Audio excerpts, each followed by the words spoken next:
Welcome to middle class family అండి. ఈరోజు మన రెసిపీ వచ్చి హైలైట్ టేస్ట్ ఉంటుందండి. కందిపప్పు, చింతపండు, టమాటా చారు. దీన్ని మాత్రం జాగ్రత్తగా చూడండి. ఏ కొంచెం మిస్టేక్ చేసినా, మీరు స్కిప్ చేసి చూసినా కానీ ఆ టేస్ట్ మాత్రం చేంజ్ అవుతుంది ఖచ్చితంగా. ఎందుకంటే మీకే అర్థమవుతుంది లాస్ట్కు. ఒక పావు కిలో కందిపప్పు అయితే తీసుకొని మంచిగా ఉడకబెట్టుకోండి. ముందే మంచిగా కుక్కర్లో వేసుకోండి. కుక్కర్లో అయితే తొందరగా ఉడుకుతుంది. ఉడికిన తర్వాత మెల్లగా తీసుకోండి. వేడి అంత చల్లారినాక తీసుకున్న తర్వాత మన ఇంగ్రీడియంట్స్ ఉంటాయి కదా, పచ్చిమిర్చి, ఆనియన్, పసుపు, ఉప్పు, ఆవాలు ఇవన్నీ వేసుకోండి మంచిగా.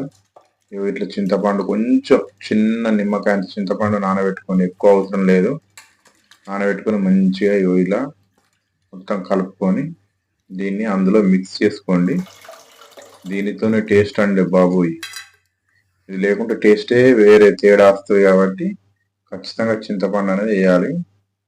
ఇక కొన్ని పచ్చిమిర్చి పోసుకున్నా, కొంత ఆనియన్, జాగ్రత్తగా చూడండి లాస్ట్ వరకు. ఒక టమాటా అండి,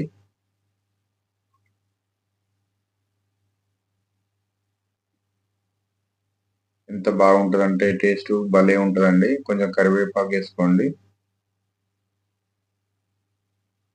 కొంతమంది జీవితంలో ఓడిపోయినామని చాలా మంది ఇబ్బంది పడుతూ ఉంటారు, వెనుకంజ వేసుకుంటుంటారు. కానీ వెనుకంజ చేయొద్దండి ఎప్పుడు కానీ. ఓటమిని ఎప్పుడు మనం అంగీకరించవద్దు. ఎప్పుడు కానీ జీరో నుంచి స్టార్ట్ అవుతుంది. 1 రూపీ అయినా ఏదైనా.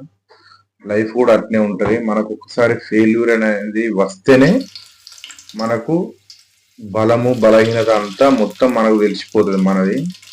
లేదు అంటే ఎప్పటికి సంతోషంగా ఉన్నా కానీ, మనకి ఎలాంటి బాధ లేకున్నా కానీ మనకి ఏం జీవితం అనేది అర్థం కాదు. కాబట్టి ఫెయిల్యూర్ అనేది వస్తేనే, కష్టాలు వస్తేనే మనకు దాని బలము బలహీనత తెలుసుకొని మనం ముందుకు అడిగేయగలుగుతామండి.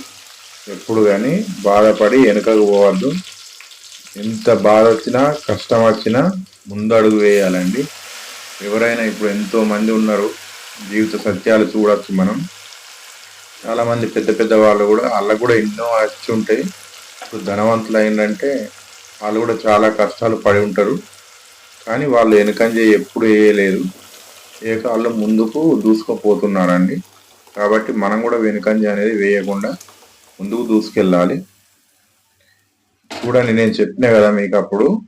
ఎందుకంటే 2 సార్లు మళ్ళీ మనం ఆయిల్ పోసుకొని కూడా same as it is onion, మిర్చి ఇవన్నీ మళ్ళీ తాలింపులు వేసుకోవాలన్నట్టు.